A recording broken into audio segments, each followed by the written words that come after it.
Thérèse Raquin, d'Émile Zola, chapitre 15. Laurent revint parfois le soir tous les 2 ou 3 jours. Il restait dans la boutique, causant avec madame Raquin pendant une demi-heure. Puis il s'en allait, sans avoir regardé Thérèse en face. La vieille mercière le considérait comme le sauveur de sa nièce, comme un noble cœur qui avait tout fait pour lui rendre son fils. Elle l'accueillait avec une bonté attendrie. Un jeudi soir, Laurent se trouvait là, lorsque le vieux Michaud et Grivet entrèrent. 8 heures sonnaient. L'employé et l'ancien commissaire avaient jugé chacun de leur côté qu'ils pouvaient reprendre leurs chères habitudes, sans se montrer importuns, et ils arrivaient à la même minute, comme poussés par le même ressort. Derrière eux, Olivier et Suzanne firent leur entrée. On monta dans la salle à manger. Madame Raquin, qui n'attendait personne, se hâta d'allumer la lampe et de faire du thé. Lorsque tout le monde se fut assis autour de la table, chacun devant sa tasse, lorsque la boîte de dominos eut été vidée, la pauvre mère, subitement ramenée dans le passé, regarda ses invités et éclata en sanglots.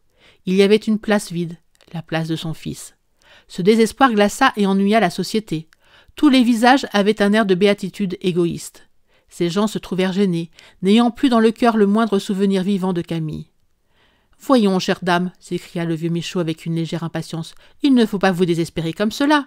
Vous vous rendrez malade. »« Nous sommes tous mortels, affirma Grivet. »« Vos pleurs ne vous rendront pas votre fils, dit sentencieusement Olivier. »« Je vous en prie, murmura Suzanne, ne nous faites pas de la peine. » Et comme madame Raquin sanglotait plus fort, ne pouvant arrêter ses larmes. « Allons, allons, reprit Michaud, un peu de courage.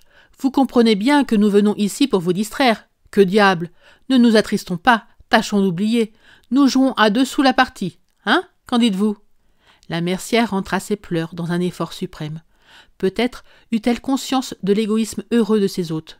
Elle essuya ses yeux encore toutes secoués, les dominos tremblaient dans ses pauvres mains et les larmes restées sous ses paupières l'empêchaient de voir.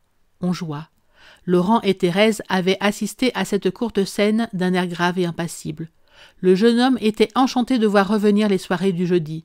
Il les souhaitait ardemment, sachant qu'il aurait besoin de ces réunions pour atteindre son but. Puis, sans se demander pourquoi il se sentait plus à l'aise au milieu de ces quelques personnes qu'il connaissait, il osait regarder Thérèse en face. La jeune femme, vêtue de noir, pâle et recueillie, lui parut avoir une beauté qu'il ignorait encore.